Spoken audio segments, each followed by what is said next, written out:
Welcome to Redirect Immigration Law and Perspectives, a weekly dive into the world of immigration law and its human consequences. I'm your host, Stephen Robbins, joined shortly by co-host and fellow immigration attorney Matthew Archambault. We're also joined by Matt Cameron. We're talking about the coronavirus and how it has impacted the immigration courts, immigration in general, a few predictions for the future, and also immigrants who are in immigration detention and why they should be let out immediately. Not too controversial of a statement, I don't think, but you can make your own mind up, I guess, about that.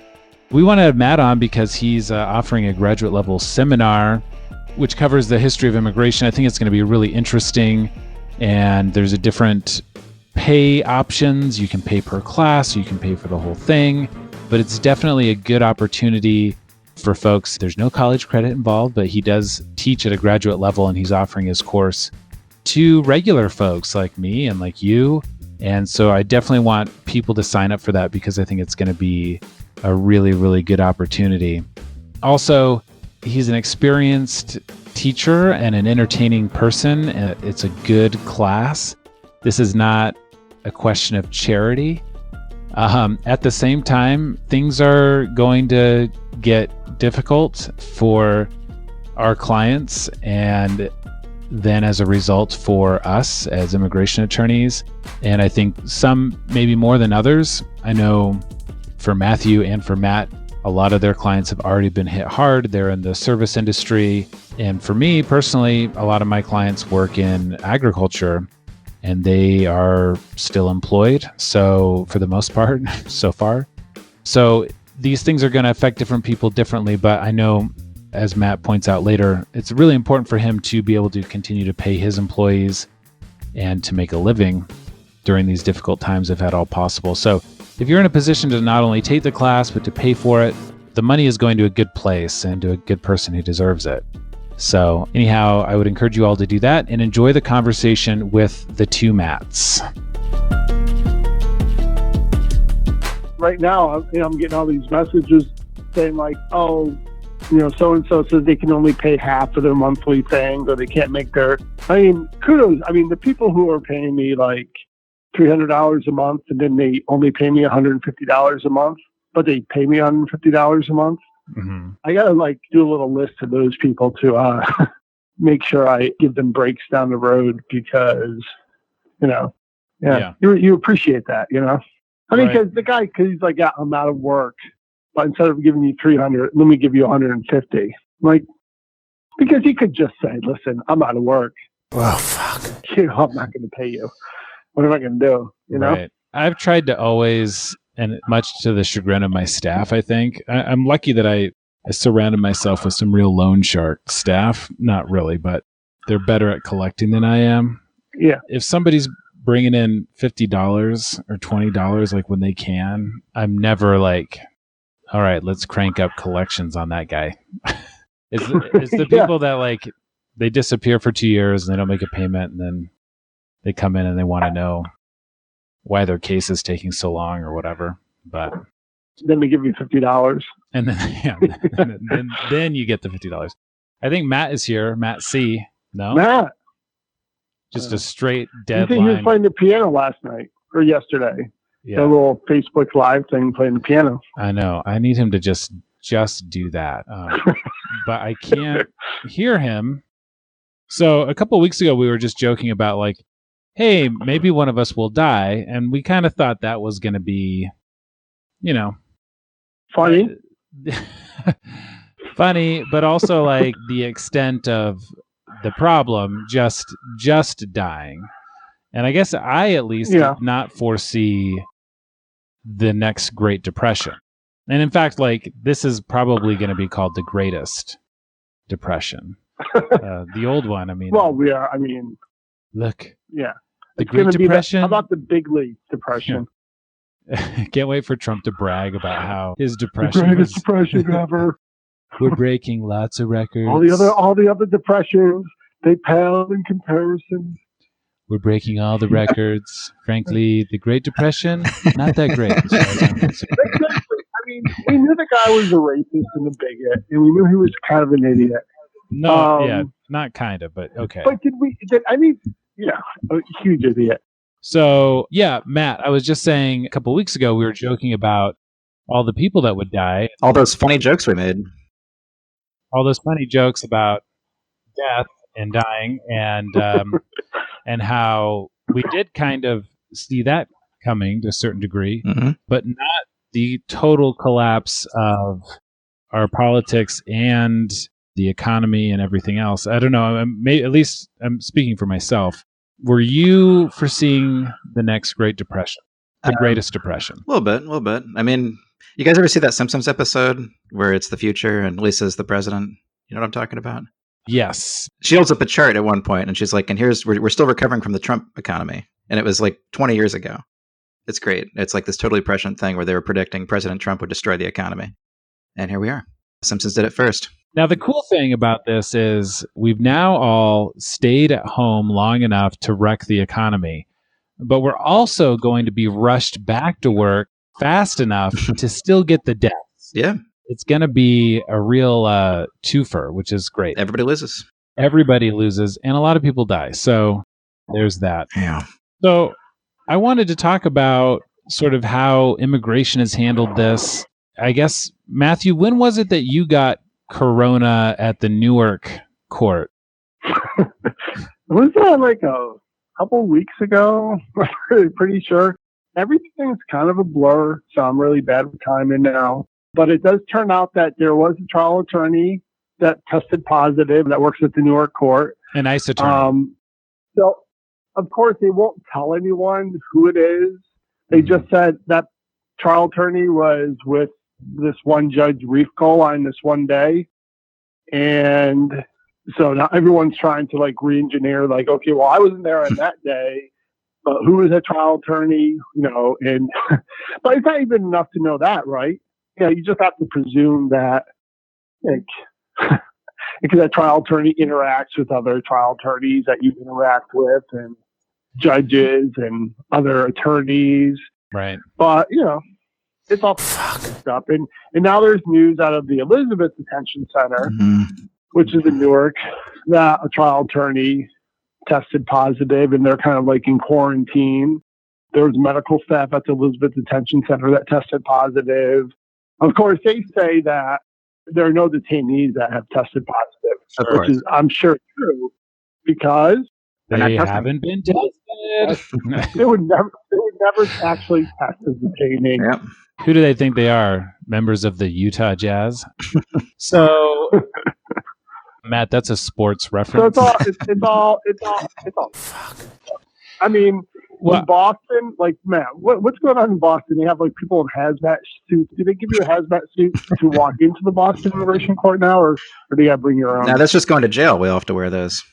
That's another thing. You guys got that notice too, right? Or is it just us? Well, I just want to back up to the courts. So Matthew went to court. We're going to say it was 2 weeks ago because we don't remember. But yesterday, probably. Crowded, coffee, all kinds of people packed in there, and then the next day the court gets like emergency evacuated, which they didn't like that it was framed that way, but they got people got whisked out of there. See, it wasn't an evacuation. What happened was people in like masks and gloves came in and told everyone to leave. Right. Just like the they didn't say evacuate. Right. They just said that they had to leave. Just like the NASA people from E.T. didn't evacuate the home. They just came in big scary suits and made everyone leave the house. Yeah, it's not an evacuation. It was a voluntary departure from your own home. Anyways, so you were left thinking sort of like, oh, what's going on here? But there was a sense that things are going to probably, at least for sure, shut down, right? And then that didn't happen, and it still hasn't really happened. They have closed the courts. They're continuing master calendar hearings. That's the big crowded ones. They're doing that until, April 10th, I believe, until further notice. I think all non-detained court hearings. Individuals too, for sure. Yeah. Okay, right. So, but that came a little bit later, I believe. After a lot of pressure. Yeah, so after a lot of pressure. And in fact, it's come out now that there's judges, I believe, in Denver who've tested positive, and maybe in a couple other places. Yeah. And did you just see the Dara Lind story on ProPublica? I think it was yesterday or the day before. It's really good. It's worth putting up if you have somewhere to link it. But she did kind of a behind the scenes. She was talking to 10 or 12 anonymous employees of courts around the country, immigration courts, talking about all their concerns and what's going on. And just some of the stories in there. I mean, I'm sure that there's some things we've heard, but I mean, they're doing everything they possibly can to keep us exposed, even after this. Yeah. So I hope judges, and if there are judges who listen to this podcast, one, I question your judgment, not only in your judgment, but in your judgment. But two, wait. I hope the judges. Is that a dig of the show? That was a dig at everything. That was a dig at life, man. That's what we do. But I hope that the judges and the court staff understand that it was immigration attorneys who were yelling about this, not only for our safety, but for their safety as well. Absolutely. Absolutely. We are actually looking out for them and trial attorneys as well, more than the people they work for. So the next time I ask for a continuance or something, just keep that in mind. I'm looking out for you guys. You want a little favor because you were Stephen and Matt. We love all immigration judges, right? Right. Absolutely. No, but sincerely, I love our judges here in Boston, and I'm concerned about their health too. I mean, we got some older people, wonderful people that have been doing good work for years, and I don't think they want to be there any more than we do. I think everybody knows the risk by now. And I heard this morning, and this hasn't been verified, but it sounds like there was some kind of a mass call out in Boston that a bunch of clerks and judges agreed to use their sick days or paid time or whatever they have to not go in today. I hope that continues until somebody listens to them. Yeah, it's crazy. The thing that keeps occurring to me with these cases, like the courts are already super backlogged. It's normal for a judge to just like call in on a Friday and to have the case set over for another 2 or 3 years. Sure. Like honestly, happens all the time. And so the idea that all of a sudden there's some sort of sense of urgency, like we've got to churn these cases out, is absurd. It doesn't exist in normal times. It shouldn't exist now. And in terms of like the things that the economy and society could handle closing down, like here in town, my wife goes to a salon, which is more expensive than I wish it were. This is her choice and it's her life. So, but the governor basically ordered all these types of businesses to close, and they had to fire all their staff. It's a pretty big place. And all those people are without jobs and they're really struggling. On the other hand, like a federal court, you know, those people could continue to be paid. Those people, if they had to go home, could totally do it, could keep getting paychecks, could keep putting money into the economy. And it just seems like those would be, not that I'm against closing salons or closing restaurants, which they need to be doing, but these sort of federal courts and federal type of jobs are the ones that should have been the very first ones to close down. Yeah. I mean, but this leads to an important question: is your wife's manicure and pedicure? I mean, how's that holding up? Is that creating problems at home? I mean, it's not new problem, but no, everything's good. It's sacrifices. Right. You know, the other thing about this has just been the way that it's all been rolled out. So in Seattle, there were a couple days where we were just waiting for EOIR to tweet out late at night whether or not court would be open the next day. I guess this was the 14th, so 2 weeks ago. I had a hearing on Friday, and it was literally at like 7 p.m. that they tweeted to say that the court was going to be closed. You know, so that's been just terribly sloppy. The court did the same thing. The immigration court tweeted that at like 11:20 p.m. on Sunday that they were finally going to cancel all non-detains. And of course, you get court starting up in 8.5 hours. I have to say that the whole federal response to this, I think, is a microcosm here in the immigration courts and CIS about how they have to see there's going to be a disaster before they'll consider changing anything. And by the time we see it's a disaster, it's way too late. That seems to be what the whole government's doing right now, though. Right. Now, what's USCIS going to do, right? I mean, they suspended all their interviews, but do they still have people going into work at the Vermont Service Center and all that? Or is anything happening? I called and did a service request to the 800 number after they canceled all the in-person meetings. So I think that they're still working, kind of. Yeah, as I understand it, actually, I do have some insight on this. They do have telework capabilities for most of what they're doing. Like, they have a pretty robust online system, and I guess this is now the time to really put it to test. Right. Turns out you can issue Bullshit. RFEs from your house just as easily as in the office. Yeah. So, Now, all those templates that they use are available online for them just the same. So, it's not not that they don't work hard, but there's a lot of templates involved. But people like biometrics, like they're not going to be able to go get their biometrics done. So that's kind of is going to put a halt to things, right? DACA renewals, work permits, everything. Yeah, bad. Yeah, when are they going to just say we're not taking any more applications? When do you think that's going to drop? hopefully long enough for me to buy a place in Belize. Yeah, I got to clean my car Uh-huh. because I might be Ubering pretty soon. I mean, if that even is going to be a thing anymore. I thought you were going to say living in it. I mean, that's after the Uber. We actually, when we joked about which one of us would die, we did talk about, I think, Matt, you brought this up, the way that they're going to lean on the xenophobia side of this. And that's definitely happening with us aggressively closing borders of countries that have way less cases than us. Yeah. And in the meantime, my wife had a friend who came back from Italy like a week and a half ago. You know, this was definitely going on. It was a big news story. And they didn't ask her any questions about where she'd been, how she was feeling. There was no screening up until, maybe a week ago, they started finally asking some questions. Well, I think if it were up to Republicans, I think the question coming in would be, do we all agree this is the China virus, the Chinese virus, Wuhan virus, right? Got to make sure you use the right word. That's all they're focused on. That's all I've ever heard from them so far. Right. Got to make sure we blame the Chinese for some reason. Right. That's definitely happening. And it'll be interesting to see how that affects things long term, because we could end up with an unprecedented backlog in basic things like work permits, green cards, things like that. And instead of doubling down and hiring the staff they need to push through the backlog, my suspicion, who knows, but rather than just suspending applications and not taking new applications, my guess is they would just say, kind of like what they've done with the U visa, right?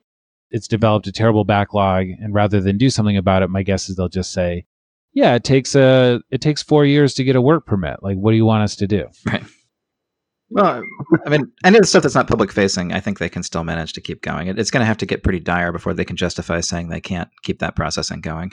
But like you said, without biometrics, they're going to have to get creative. I don't know. They just have to put everything else on hold. No biometrics, no interviews. Most things, I think technically, I could be wrong about this, but the only thing that requires an interview is a naturalization.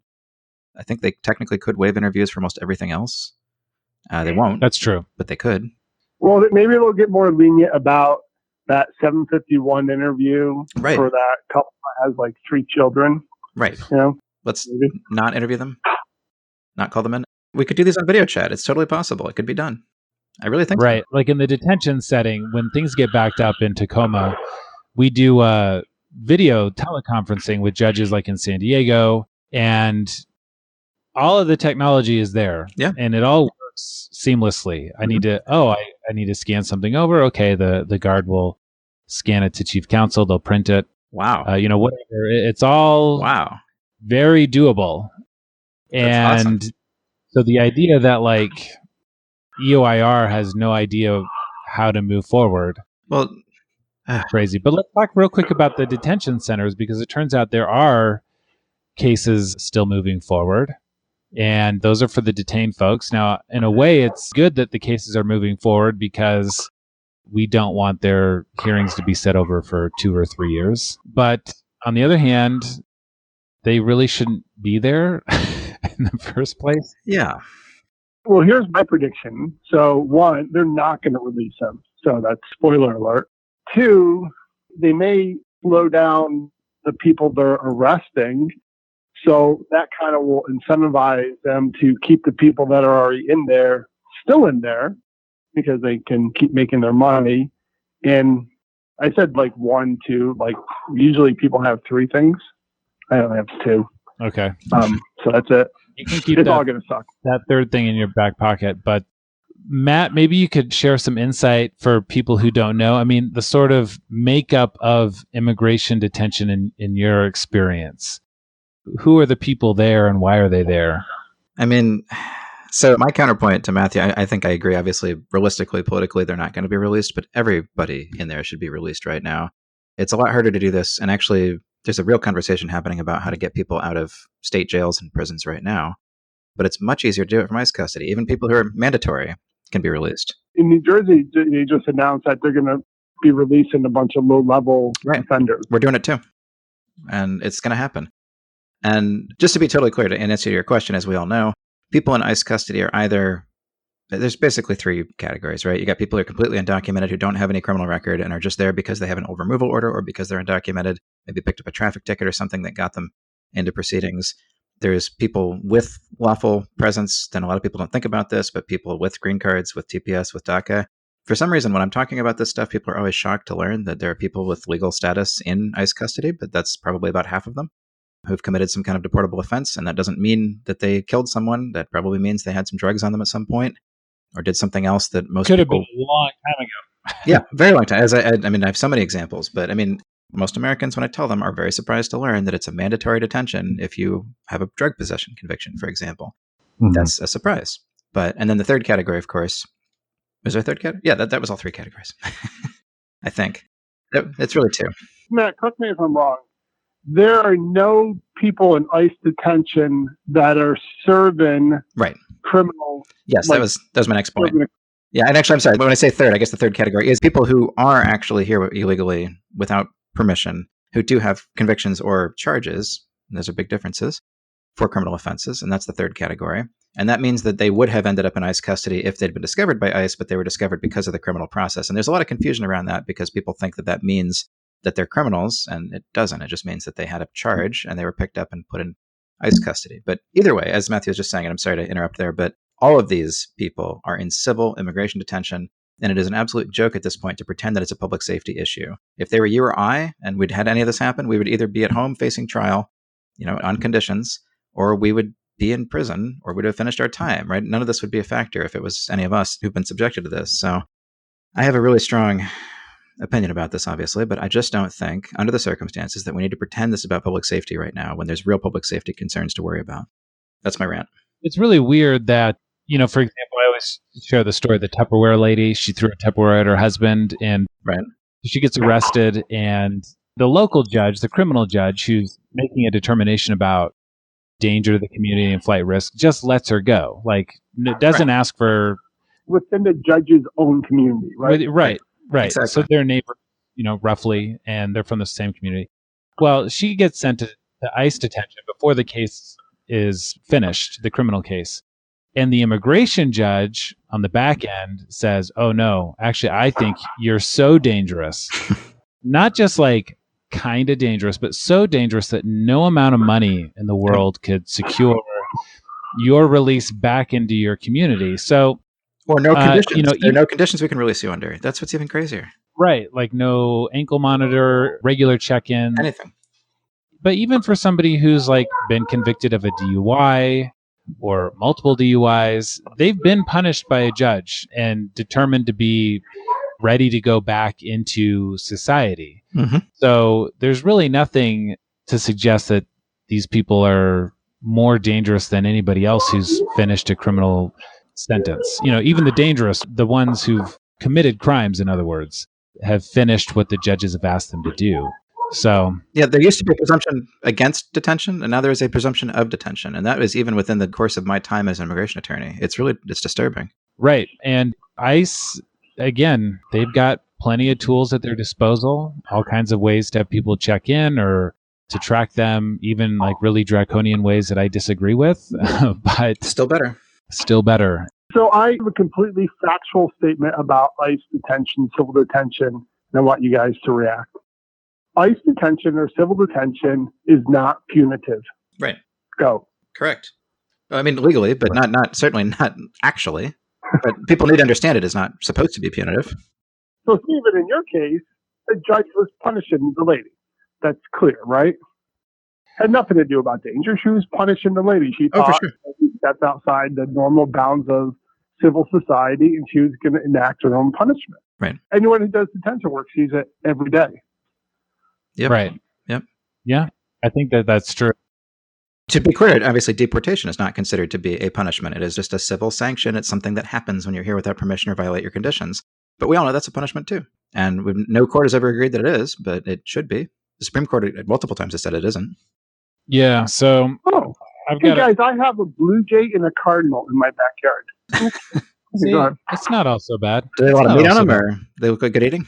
My dad had to shoot a blue jay once because it was attacking our cats for like weeks. It's traumatic. Yeah, very traumatic. Anyways. I'm Team Blue Jay, by the way. So I've got a client who's been in the Northwest Detention Center for about 3 years, and he's got all kinds of health issues. His bond was denied. The judge said he's not a danger, explicitly not a danger, but he's a flight risk because he's unlikely to succeed on his case. The last bond hearing we had, his case was on appeal at the Ninth Circuit, and we were successful on appeal. It got remanded, and so we asked for a new bond hearing, and he said, oh, no, that wasn't the reason I denied bond. I denied bond for all these other reasons. He's super flight risky. He's going to take off if we let him out. And so he denied relief again. It's, back on appeal. And so I emailed his removal officer the other day. I said, you got to let this guy out. He's not a danger. The judges found that explicitly. Put an ankle monitor on him, do whatever you need to do. And they just responded and said, well, nobody's tested positive. All the tests have come back negative. And so we're just not going to consider that. But we're not getting any. What the next thing is, though, right? Mm-hmm. What's that? The next thing is going to be like, you know what? Someone tested positive, yep, and we need to quarantine everyone that's here, so we can't release them into the community. Can't let them out now. Yep. So that's exactly where I've been thinking. Yep. Okay, sad trombone after that, please. Well, not just quarantine, but they're all going to be held in solitary confinement, extreme social distancing, which is a form of torture. And then I guess the last thing is, so the courts are still going, and immigration attorneys have been told that we're supposed to bring our own personal protective gear to court or to visit our clients. And that's insane. This is all really crazy. So, yeah. Have you actually read those ARR memos from the last couple of times that they put out? Because, just the condescension of basically just saying experienced attorneys know how to file motions. They know how to ask the court for these things. Like, sure, of course we do, but just do it. We all know what to do. Like, give us continuances and give us telephonic appearances. Just make that the default right now. It's not that hard to do. Right. Well, and as soon as we start filing individual motions for all the hearings, they're going to complain about it. So, of course, we're overwhelming the clerk's offices, and yeah, of course, yeah, it's redundant. Anyways, this show's awesome. This is a great show. I wanted to give you a chance to plug your. You've got an immigration seminar, and you're looking for people to sign up. Tell the folks at home why they should do it. Awesome. Thank you. So I do actually teach at the graduate level. They let me do that for some reason at Northeastern, other places. And I've been teaching immigration policy for a while. And the thing about teaching in graduate school is you have to only teach to graduate students. I've had a lot of people asking me if they could also find a way to take this class because I've got a pretty awesome syllabus put together now. And I realized that our office is going to take and hit an income, as we all are. And we are absolutely 100% committed to paying our staff all the way through this with their benefits and salary, whatever we can do to make that happen. And one idea I had was just to offer the class I already teach online and to run it through my office. So that's what I'm going to be doing. I've already got a pretty good setup here at home to teach the class I'm teaching, basically the same course online. And I'm just going to offer it right now. Obviously, this is not for college credit, just to be totally clear. This is an adult learning opportunity. But you do get to basically have the same experience that you would get if you were attending a graduate seminar, just with me online. And if you're just a super masochist, you can pay for the extra experience of actually being treated like a graduate student. So I will actually treat you like a grad student. You can write up a full graduate paper. I'll work with you on it. You can end up with something you could use as a writing sample, maybe. But I've got this all set up so I can do my classes pretty much the way I do in the classroom with use a lot of multimedia, whiteboard, a lot of different clips and pictures and things from the system and what's going on. But we basically take the whole thing from 1790 all the way right up to the last couple of years and look at how immigration policy has developed. And there's a lot in here that I think even practicing attorneys might not know. Is part of your curriculum this podcast? It could be. I could make it required. Maybe all the ones with me on it. You have to listen to those. They have to be patrons for them to get credit, though. I think That's right. Pay for play. That's how it works. Yeah, no, it's. I do draw from a pretty wide range of sources. I haven't yet expanded to the world of white guys doing immigration podcasts, but maybe we can try that. But I'm really proud of this thing that we put together, and I think it's going to be the same experience essentially that you would get if you were paying for a very expensive grad program, just without the credit or the degree or anything.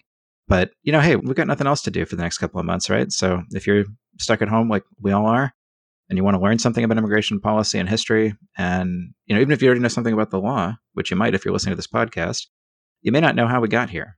And I have found it's helped a lot in my practice to be able to know and draw from that history and just sort of be able to talk to my clients about it even, and how what's going on right now fits into the overall American experience, which is not good. I mean, for the most part, I don't have any good news in this course. It's a lot worse than you think how we got here. Oh, cool. It's really bad, but it's good to learn about. I try to keep it light. I was just thinking I need to sign up my nephew because he just started college and he's interested in being an immigration lawyer. So, oh, cool. I'm going to send his email your way and get him signed up. So, well, thanks. We've got a good crowd signed up. I'm happy to take as many more as want to do it. How much does the course cost? Oh, thanks, Matthew. Very good question. So I'm actually offering, kind of doing this in several different ways. I was inspired by the yoga teacher I happen to live with to do drop-in classes. So if you want to just pay per class, if you look down the schedule and you see there's a couple you want to go and learn about, that's $20 a class. If you just want to sign up for the full course and be able to attend all of the live sessions and then also have access to all the recordings, that's $250.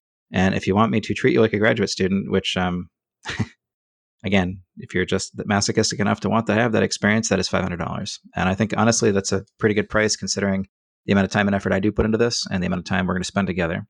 But I'm happy to do it. I love to teach people this stuff. I wish I could just do it for free, but this is a good opportunity for us to make up some lost income. So I really appreciate you giving me the time to talk about it. No problem. So people who are interested can reach you how? If you just send a note just to my personal at mattcameron@gmail.com, I don't mind putting that out there. I'll make sure we can talk about that. I'll send you the link for registration. But I do have a registration form set up for anybody who wants to do that. And I was going to close registration the next couple of days, but I might keep it open a little while and see how it goes. We're probably going to start within the next week or so. There's no assigned reading for the first course, and I think I'm going to make the first one free just to give you a taste, see how you like it, and take it from there. Classic drug dealer. Absolutely. Yeah. Nice. All right. Well, what are you going to do for extra money during this depression? I started my fans only cam guy channel. A lot of takers there. My online moniker is, as you may or may not know, Ronald Reagan. And so if you're into sort of like, I got kind of like a Will Ferrell circa 2003 kind of body going on, kind of tall, kind of hairy, kind of fat, not too fat. But if you're into that and you've got a PayPal account, head over to my fans only. And I don't know. I mean, that's pretty much it. Ronald Reagan is a great porn name. Well done. People can't go to massage parlors now because, they're coronavirus. So I'm going to be giving online massages. So I won't work out the details. So just stay tuned. Stay tuned, everyone. I think you could make some good money by coming up with confirmed cases of people who've had it and who are now in the clear. And you could put together like a ragtag team, like the A-Team, like a hairstylist and a masseuse and offer different services so that people could be assured that whoever was coming to their house to cut their hair or rub them down was not infected. That's legit. That's a good idea. Yeah. I need a haircut. Exactly. So, well, everybody should sign up for Matt's class and we'll see you in class. I'll be sitting in the back row with Matthew. Oh, I've already actually got an assignment for you. So, all right. We'll see you guys around. And thanks for coming on, doing this. All right. Yeah, anytime. Thank you. See you guys. Bye. Bye.